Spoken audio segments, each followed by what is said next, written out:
अस्सलाम वालेकुम स्टूडेंट्स, कैसे हैं आप लोग? उम्मीद है आप सब खैरियत से होंगे। आई एम सैयदा कामना Nadeem. I am your biology teacher for class 9th। आज हम लोग डेटा के बारे में पढ़ेंगे और साथ साथ देखेंगे कि डेटा को हम किस तरह ऑर्गेनाइज कर सकते हैं और फिर हम डेटा को कैसे एनालाइज कर सकते हैं, और साथ साथ हम बायो इन्फॉर्मेटिक्स की भी इंफॉर्मेशन लेंगे। स्टूडेंट्स, सबसे पहले आज मैं आप लोगों को बता दूं कि हम लोग आज के टॉपिक में डेटा ऑर्गेनाइजेशन और डेटा एनालिसिस के मेथड्स पढ़ेंगे। लेकिन डेटा ऑर्गेनाइजेशन पे जाने से पहले हम ये देख लेते हैं कि डेटा क्या होता है। स्टूडेंट्स, हमारे पास जब भी कोई बायोलॉजिकल प्रॉब्लम आता है तो हम लोग सबसे पहला जो काम करते हैं वो ये करते हैं कि हम लोग चीज़ों को ऑब्जर्व करने लगते हैं उस बायोलॉजिकल प्रॉब्लम से रिलेटेड, और हम उन ऑब्जर्वेशन से कुछ इंफॉर्मेशन लेते हैं, और वो इंफॉर्मेशन जो हम इकट्ठी कर रहे हैं उसको हम कहते हैं डेटा। यानी डेटा कोई भी ऐसी इंफॉर्मेशन जो हमने ऑब्जर्वेशन या एक्सपेरिमेंटेशन से हासिल की है उसे हम कहते हैं डेटा। अब ये डेटा किसी भी फॉर्म में हो सकता है, ये नंबर्स की फॉर्म में भी हो सकता है, ये नेम्स की फॉर्म में भी हो सकता है, ये किसी भी फॉर्म में हो सकता है। जैसे अगर स्टूडेंट्स मैं आप लोगों से ये कहूँ कि मुझे अपने एरिया की पॉपुलेशन बताएं कि आपके एरिया में कितने लोग आबाद हैं, तो स्टूडेंट्स आप अपने एरिया की पॉपुलेशन को काउंट करेंगे और वो सारी की सारी इंफॉर्मेशन आप इकट्ठी करेंगे in the form of numbers. ये जो नंबर्स आपके पास आए हैं या ये जो इंफॉर्मेशन आपके पास आई है, ये असल में आपका डेटा है। यानी कोई भी इंफॉर्मेशन जो आप ऑब्जर्वेशन या एक्सपेरिमेंटेशन के थ्रू हासिल करते हैं उसको हम डेटा कह सकते हैं। जैसे हमने कोई भी एक्सपेरिमेंट किया और उसमें हमारे पास कुछ स्पेसिफिक वैल्यूज आ गई। हम सपोज कर लेते हैं कि हमारे पास डिफरेंट सॉल्यूशंस हैं और हमने उन सॉल्यूशंस की पीएच फाइंड आउट करनी है। हमने एक्सपेरिमेंट परफॉर्म किया और हमने पीएच मीटर या पीएच पेपर से उन सॉल्यूशंस की पीएच फाइंड आउट की। अब हर सॉल्यूशन की अपनी एक पीएच वैल्यू होगी, उन पीएच वैल्यू को हम नोट डाउन कर लेंगे।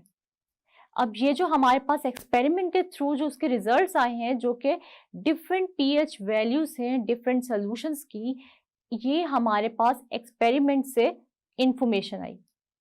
अब मैं इस इंफॉर्मेशन को डेटा कह सकती हूँ, बिल्कुल, क्योंकि जैसे मैंने आपको बताया कि कोई भी इंफॉर्मेशन जो कि ऑब्जर्वेशन से हासिल की गई हो या फिर एक्सपेरिमेंटेशन से हासिल की गई हो वो डेटा कहलाती है। ये इंफॉर्मेशन आपके पास जो है वो वैल्यूज की फॉर्म में हो सकती है, डेट्स की फॉर्म में हो सकती है, डेज की फॉर्म में हो सकती है, नेम्स की फॉर्म में हो सकती है, नंबर्स की फॉर्म में हो सकती है। स्टूडेंट्स, डेटा को ऑर्गेनाइज करना बहुत ही इंपॉर्टेंट है, और वो इंपॉर्टेंट क्यों है इसकी एग्जांपल मैं आपको कुछ इस तरह दे सकती हूँ कि अगर हमारे पास दो ग्रुप्स हों, एक ग्रुप में मैं नंबर लिखती हूँ 1 to 10 लेकिन तरतीब के साथ, और दूसरे ग्रुप में मैं नंबर्स लिखती हूँ सीक्वेंस के बगैर, 1 to 10 नंबर से, मगर मैं सीक्वेंस आगे पीछे कर देती हूँ। अब मैं आपको कोई भी नंबर बोलती हूँ तो आपके लिए इन दोनों ग्रुप्स में से नंबर तलाश करना किस में ज्यादा इजी होगा? तो वो इजी होगा ऐसे ग्रुप में, यानी इस पहले ग्रुप में जिसके अंदर सीक्वेंस से मैंने नंबर्स को अरेंज किया हुआ है। इसका मतलब ये हुआ कि मेरे पास दो डाटा थे और मैंने अपनी इंफॉर्मेशन को एक जगह पे तो बहुत ही ऑर्गेनाइज तरीके से जो है वो रखा, और दूसरे ग्रुप में मैंने सिर्फ डाटा पुट कर दिए मगर ऑर्गेनाइज्ड वे में नहीं किया। तो इसका मतलब ये हुआ कि जब भी हमने डाटा को एनालाइज करना होगा तो हमें ऑर्गेनाइज्ड फॉर्म में जो डाटा इकट्ठा हुआ होगा वो ज्यादा इजी होगा एनालाइज करना, as compare to the data जो कि आपने कहीं पे भी रख दिया है मगर आपने उसको ऑर्गेनाइज्ड वे में नहीं रखा। तो इसलिए हम ये कह सकते हैं कि डाटा एनालिसिस बहुत ही इंपॉर्टेंट स्टेप है, लेकिन इससे ज्यादा इंपॉर्टेंट क्या है? Data organisation.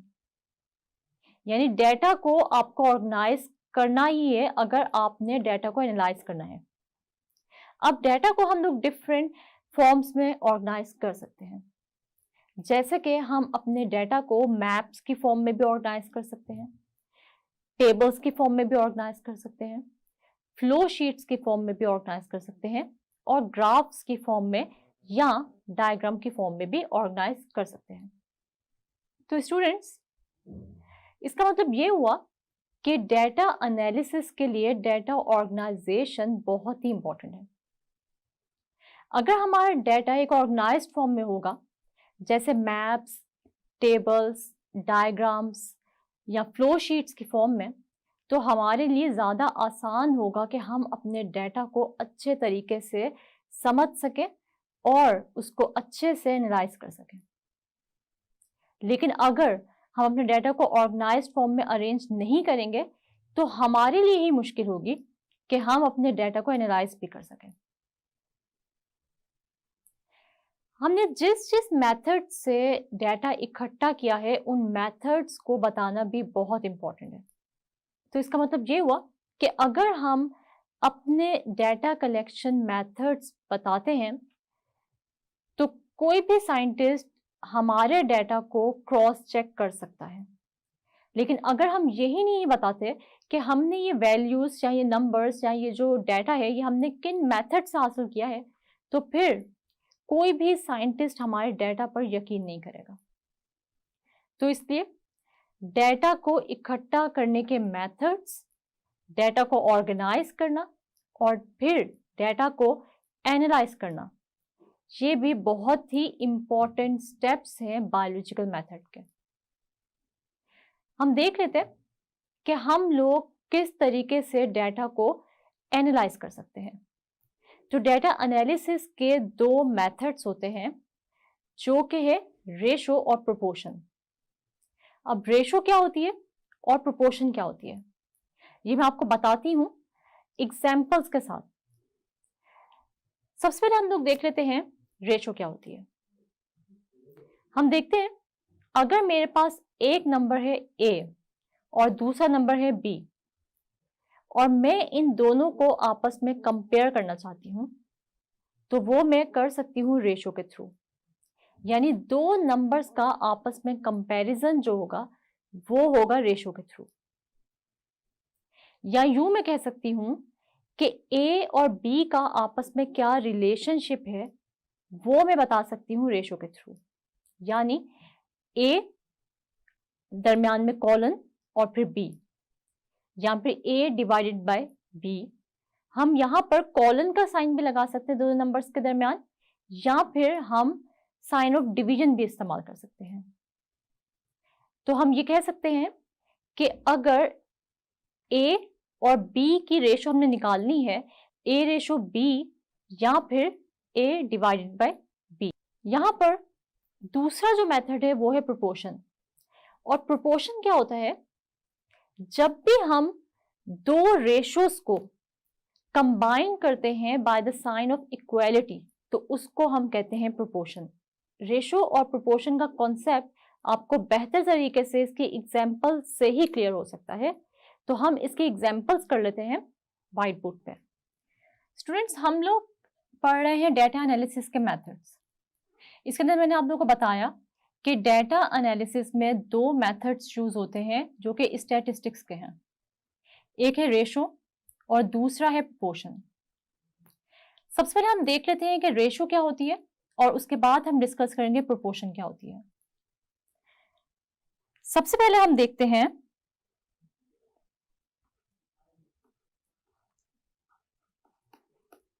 कि रेशो का मतलब है, सपोज करें आपके पास दो वैल्यूज है A और दूसरी वैल्यू है B। अगर हम इन दोनों में यानी A और B में रिलेशनशिप फाइंड आउट करना चाह रहे हैं तो वो हम देखेंगे रेशो से। और हम इसको किस तरीके से लिख सकते हैं, A रेशो B, या फिर हम इसको यूं भी लिख सकते हैं A डिवाइडेड बाय B। और इसको तीसरा जो लिखने का तरीका है वो ये है, A दरम्यान में डिवीजन का साइन और उसके बाद फिर B। हम रेशो को तीनों तरीके से लिख सकते हैं, यानी दरम्यान में कॉलन का साइन भी हम डाल सकते हैं, साथ साथ डिवीजन का साइन भी लिख सकते हैं और a डिवाइडेड बाय b भी लिख सकते हैं। स्टूडेंट्स, आप लोगों की बुक में इन्होंने एक एग्जाम्पल दी है जिसमें हमने फाइंड आउट करनी है रेशो बिटवीन 50 मलेरियल पेशेंट्स और 150 नॉर्मल पर्सन्स। अब हम देखते हैं कि 50 मलेरियल पेशेंट्स और 150 नॉर्मल पर्सन्स की रेशो क्या है। तो हम उसको कुछ ऐसे लिखेंगे, 50 रेशो 150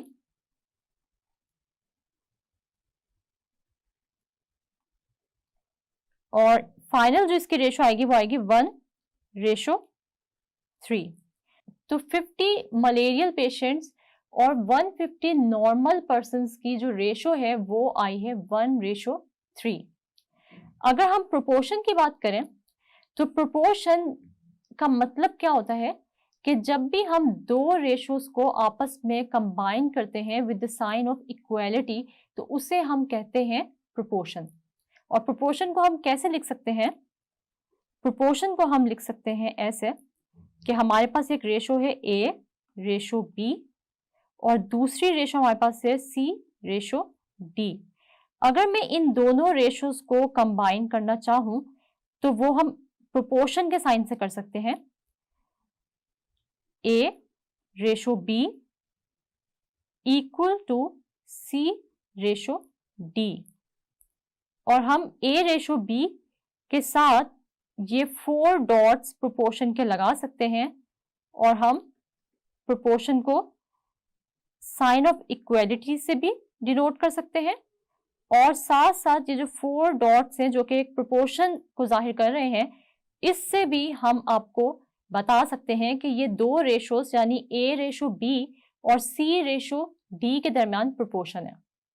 स्टूडेंट्स, आपके पास 4 वेरिएबल्स हैं, उनमें से 3 की वैल्यू आपको गिवन है तो 4th वन की वैल्यू आप फाइंड आउट कर सकते हैं और वो हम कैसे फाइंड आउट कर सकते हैं?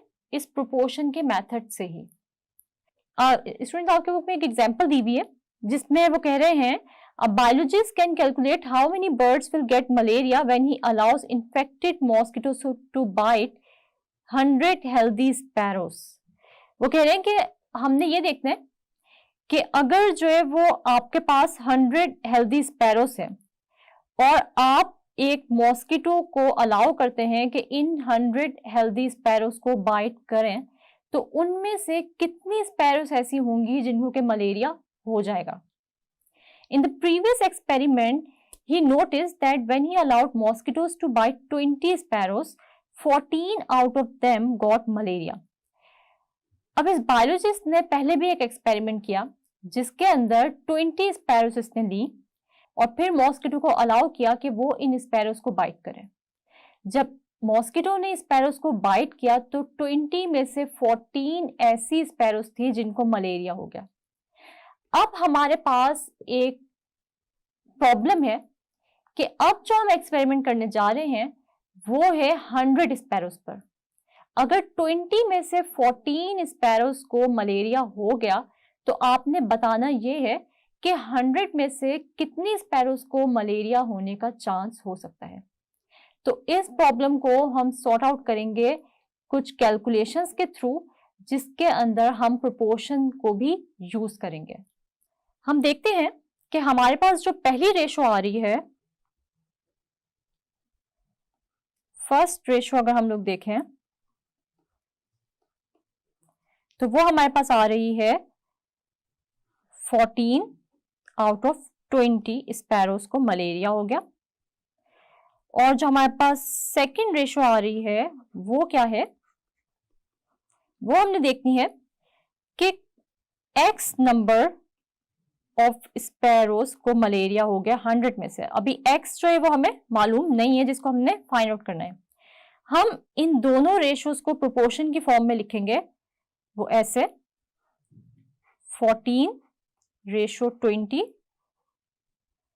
इक्वल है x/100 के। x वेरिएबल है जो कि आपने फाइंड आउट करना है। उसके बाद हम इसको कुछ ऐसे भी लिख सकते हैं x डिवाइडेड बाय 100 इक्वल है 14 डिवाइडेड बाय 20 के। हम इन दोनों को क्रॉस मल्टीप्लाई करेंगे तो हमारे पास आ जाएगा x इंटू 20, तो हमारे पास आ जाएगा x इंटू 20 इक्वल है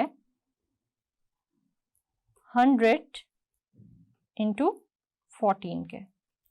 क्योंकि हमने यहां पर x को फाइंड आउट करना है तो हम x को इधर ही रहने देंगे और 20 को उधर ले जाकर कर देंगे डिवाइड। यहां पर ये डिवीजन में आ जाएगा 20, क्योंकि इधर ये मल्टीप्लाई हो रहा है, दूसरी तरफ जाकर ये डिवीजन में आ जाएगा। जब हम इस पूरी इक्वेशन को सॉल्व करेंगे तो हमारे पास जो आंसर आएगा वो होगा 70। इसका मतलब ये हुआ कि अगर हमारे पास 20 में से 14 स्पैरोज को मलेरिया हुआ तो 100 में से 70 स्पैरोज ऐसी हैं जिनको मलेरिया हो सकता है।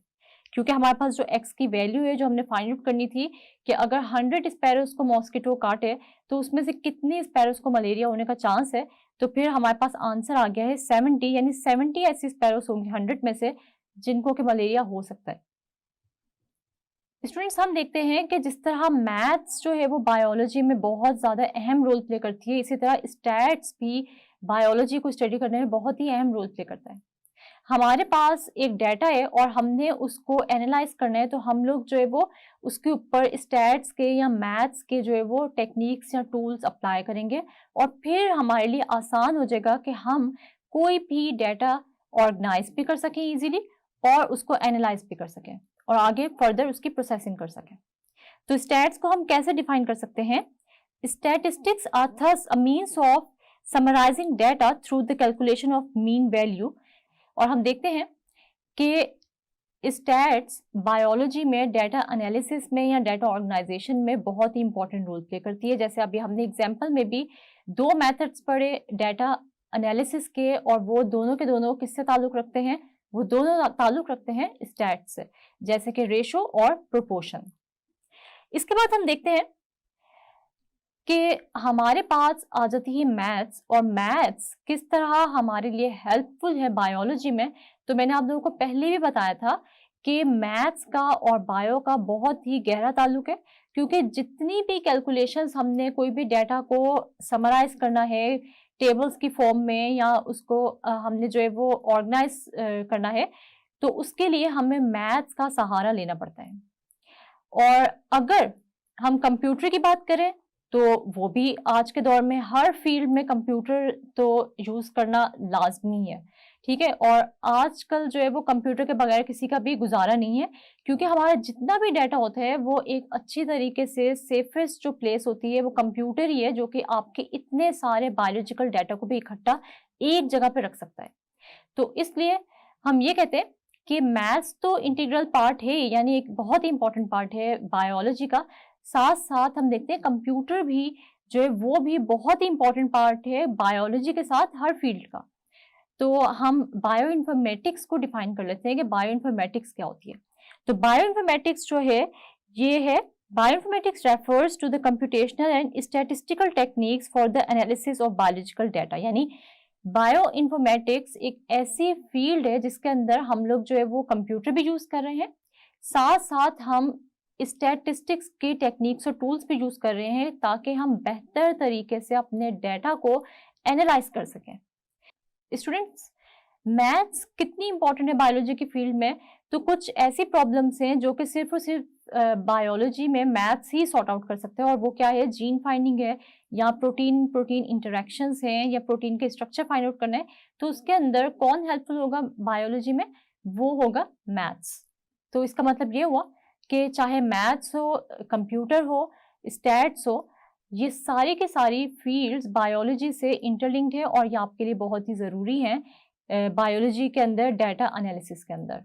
जी स्टूडेंट्स, तो यहाँ पर मैं आपसे एक छोटा सा क्विज लेती हूँ और ये क्विज मुझे ये बताएगा कि आपको कितने % आज का टॉपिक जो है वो समझ आए। आपने करना क्या है कि आपने आज के टॉपिक को एक दफ़ा रिवाइज करना है और फिर आपने रजिस्टर लेना है, इस क्विज़ को नोट डाउन करना है और आपने इन क्विज़ के आंसर्स की रिटर्न प्रैक्टिस कर लेनी है। तो हमारे पास सबसे पहला क्वेश्चन है वो है डिफाइन डाटा। तो हम डाटा को कैसे डिफाइन करते हैं? Data can be defined as information such as names, dates और values made from observations and experimentation. यानी कोई भी हम देखते हैं कि ऑब्जर्वेशन या एक्सपेरिमेंट से हासिल किया हुआ जो जितनी भी इंफॉर्मेशन होती है, यानी आपकी जो ऑब्जर्वेशन या एक्सपेरिमेंटेशन से जो आपने इंफॉर्मेशन हासिल की होती है वो किस किस फॉर्म में हो सकती है, वो नेम्स की फॉर्म में हो सकती है, वो डेट्स की फॉर्म में हो सकती है, वो वैल्यूज़ की फॉर्म में हो सकती है। तो ऐसी इंफॉर्मेशन को हम नाम देते हैं डाटा का। इसके बाद हमारे पास जो है वो एक और क्वेश्चन है और ये बहुत ही इंपॉर्टेंट क्वेश्चन है। ये भी आप जब पास पेपर्स उठाएंगे तो आपको ये क्वेश्चन भी वहाँ पे नज़र आएगा कि how can we organise data. तो ऑर्गेनाइज हम कैसे कर सकते हैं डाटा को? Data is organised in different formats like graphics, tables, flow charts, maps and diagrams. तो हम डाटा को जो है वो डिफरेंट तरीक़ों से जो है वो हम क्या कर सकते हैं, ऑर्गेनाइज कर सकते हैं।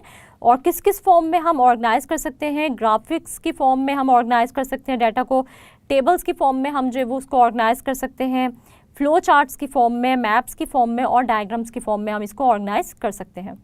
और डाटा को ऑर्गेनाइज करने का फ़ायदे स्टूडेंट्स क्या होते हैं कि अगर आपके पास जो आपने ऑब्जर्वेशन या एक्सपेरिमेंट से जो आपकी हासिल करदा इंफॉर्मेशन है, जब आप उसको एक ऑर्गेनाइज्ड वे में रखेंगे तो आपके लिए ये आसान होगा कि आप अपने डाटा को ईज़िली एनालाइज भी कर सकें।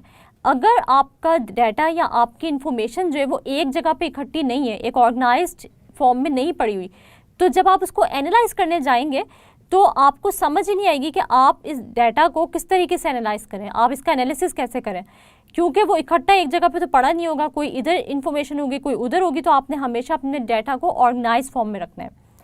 इसके बाद स्टूडेंट्स हमारे पास जो नेक्स्ट क्वेश्चन है वो है डिफाइन रेशो। तो हम रेशो को कैसे डिफाइन करते हैं? The relation between two numbers a and b is expressed in terms of question is called ratio of one number two the other. इसका मतलब ये हुआ, जैसे स्टूडेंट्स मैंने आप लोगों को आज के लेक्चर में बताया कि अगर हम a और b के रिलेशन को पढ़ रहे हैं और हम लिखते हैं कि a डिवाइडेड बाय b, तो हम इस रिलेशन को कहेंगे कि ये क्या है, ये रेशो है। यानी a, इसके अंदर हम कॉलन का साइन लगाएंगे, a रेशो b या a डिवाइडेड बाय b, इसको हम क्या कहेंगे कि ये क्या है, रेशो है। इसके बाद हम देख लेते हैं कि डिफाइन प्रोपोर्शन। प्रोपोर्शन के बारे में आपने क्या पढ़ा? Proportion means to join two equal ratios by the sign of equality. अगर हम दो रेशोज़ को क्या कर रहे हैं, मिला रहे हैं, एक साथ लिख रहे हैं और उन दो रेशोज़ के दरमियान में हम साइन ऑफ इक्वालिटी लगा रहे हैं, तो हम कहेंगे कि ये आप किसको रिप्रेजेंट कर रहे हैं, या आप रिप्रेजेंट कर रहे हैं प्रोपोर्शन को।